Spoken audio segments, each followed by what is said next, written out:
일본은 희한할 정도로 전 세계인의 눈높이에 맞지 않는 자신들만의 독특한 전통이 남아있는 나라입니다. 특히 다소 음란한 문화를 아무렇지 않게 받아들이고 또 전통이라며 유지하는 부분들이 있는데요. 실제로 중세시대부터 존재했던 수많은 음흉한 문화 중에 현대까지 명맥을 이어가며 문화체험이라는 이름으로 관광상품이 되어 세계인의 주목을 받기도 하죠. 얼마 전에는 한 여성 아이돌이 해외 방송에서 아버지와 함께 혼욕하는 즐거움에 대해 말해서 한 차례 전 세계 네티즌의 갑론을박으로 이어졌는데요. 물론 발언 의도는 가족 간의 친밀함, 뜨뜻한 목욕 그 자체의 즐거움을 알리고 싶었던 것이었죠. 그래도 아무리 전통이었다 하더라도 시대의 흐름과 의식 수준의 변화에 따라 맞춰 바뀌어야 할 것이 있는데도 그대로 유지하는 것은 물론이고 문제의식조차 없다는 것은 너무 뒤처져 있다는 생각이 들 정도인데요.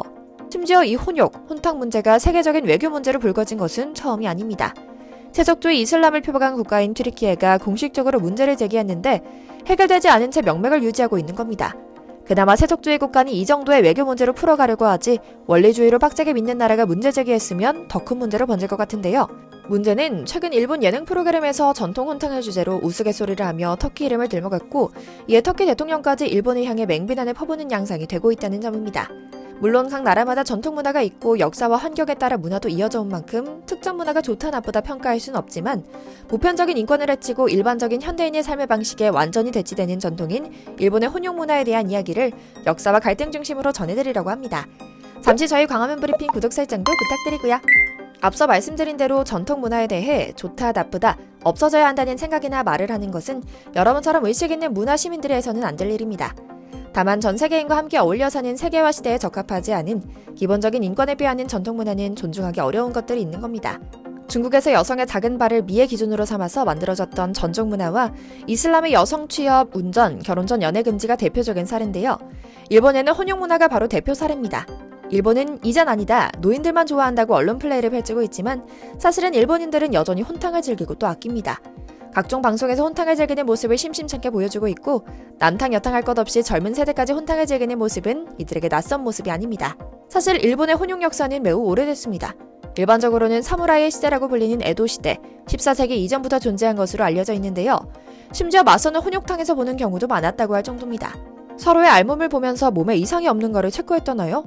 그러다 일본을 개항시키기 위해 요코하마항을 찾았던 미국 페리 제독이 일본의 혼용 문화를 보고 경악을 금치 못하는 일이 생기며 일본인들에게 역사상 처음으로 저게 금발 벽안의 서양인들에게는 낯선 문화구나 라는 인식이 박힙니다. 그런데 페리 제독은 그냥 놀라기만 했던 게 아니었습니다. 일본인들을 가리켜 음탕한 사람들이라고 표현했다고 하는데요. 그도 그럴 것이 일본인들에게 혼욕탕은 단순히 목욕만 하는 장소가 아니라 음란한 행위를 사고파는 장소였기 때문이죠. 이후 메이지 시대 때 일본 정부는 서양 국가와 수준을 같이 했다는 것을 대외적으로 보여주기 위해, 즉 타라 입구하기 위해 혼욕을 금지했다고 합니다. 도쿄와 오사카 등 대도시에서만 금지했다고 하는 한계가 있었지만요. 그럼에도 일반적인 일본인들의 생활 속에서 혼욕은 여전히 뗄 수 없는 더러운 문화였습니다. 현대 일본은 전국에서 혼욕이 금지되어 있다고는 하지만 또 우리나라의 보건복지부에 해당하는 관청 지침에 10세 이상의 남녀는 혼욕하지 않을 것이라 명기되어 있긴 하지만 이를 완벽하게 지키는 경우는 거의 없다고 봐야 하며 실제로도 드문 것이 사실입니다. 권고 지침 수준에 불과해서 법적 구속력이 없어 혼탕의 신규개화만 막는 역할만 한다고 합니다. 하지만 기존 혼탕이 전국에 널리 퍼져 있기 때문에 여전히 문제는 상존하는 상황입니다. 그런데 이렇게 눈 가리고 아웅하기 식으로 문제를 넘기려다 보니 결국 얼마 전 문제가 터지고 말았습니다. 각국의 젊은 사람들을 모아두고 문화에 대한 이야기를 하는 한 해외 방송에서 일본인 여성 아이돌이 자신의 일상에서 가장 좋아하는 시간을 가리켜 가족과 함께 혼욕하는 것이 즐겁다는 이야기를 뱉으며 사건이 일파만파 커진 겁니다. 물론 혼욕을 꺼리는 부모와 자식도 있을 겁니다. 하지만 절대 다수라고 보기 어려우며 가정 내에서도 의견이 갈리긴 하지만 문제 제기를 하는 사람에게 몇몇 아버지들은 딸이기 때문에 그런 전통을 깰 수 없다면서 딸이 싫어하지 않는데 누가 뭐라 그러냐 라며 되묻어 받아칠 정도라고 합니다. 해당 방송에서도 마찬가지였습니다. 결론적으로 가족 간의 혼욕은 가족관계가 돈독하고 일본의 문화와 전통을 사랑해서 발견되는 모습이며 가족이 아닌 사람들이 굳이 참견할 거리가 아니라는 것으로 마무리됐죠. 부끄러운지 모르고 당당하게 생각하는 문화도 혼욕의 명맥을 유지하는 데 힘을 보탭니다. 일례로 전 세계에서 흥행한 미야자키 하야오의 애니메이션 이웃집 토토로를 보면 아빠와 딸들의 혼욕 장면이 나오는데 일본에서는 어떤 문제도 되지 않았던 반면 전 세계 시청자들에게는 다소 충격적인 장면이 되어 극장에서는 이 부분을 삭제하는 일도 허다했다고 하죠. 그런데 국제적인 문제로 번진 것은 이뿐만이 아니었습니다. 이제는 아예 튀르키예 대통령까지 나서 일본을 맹비난하는 일도 생겼습니다. 이 문제 제기 또한 꽤나 오래전부터 이뤄진 건데요.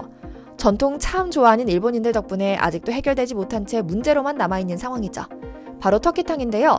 일본은 앞서 말씀드린 혼용 문제에 대한 서양인들의 시선을 신경 쓰다가 혼탕을 터키탕이라는 이름으로 바꿔 부르며 문제가 생깁니다. 당연히 혼탕과 터키와는 전혀 관계가 없습니다. 오히려 터키 전통 목욕탕에 혼탕이 존재하지 않는 것은 물론이고 남자들조차 아랫도리를 가리고 들어가야 한다는데요. 이는 로마 시대부터 내려온 목욕탕 문화에 기인하며 한국처럼 때밀 수건을 갖고 목욕하거나 로마 사람들처럼 사교의 장소로 쓰는 깔끔하고 진짜 전통 있는 문화입니다. 더군다나 이슬람 국가가 세워지며 이 문화에 융합되어 기본적으로 이슬람 문화권에서 목욕탕 자체가 알라를 만나기 전 몸을 씻는 신성한 곳으로 여겨지게 됐기에 터키의 목욕탕과 일본 혼탕과는 연관성은커녕 그 어떤 공통점도 찾아볼 수 없는 180도 다른 개념인 겁니다. 이제 와서 부끄러운 역사를 터키의 역사인 것처럼 일본이 또 한 번 역사 왜곡을 시도한 것이죠. 앞서 말씀드린 것처럼 이 문제가 수면 위로 드러난 것은 1984년 터키인 학자가 일본에서 터키탕을 봤던 겁니다.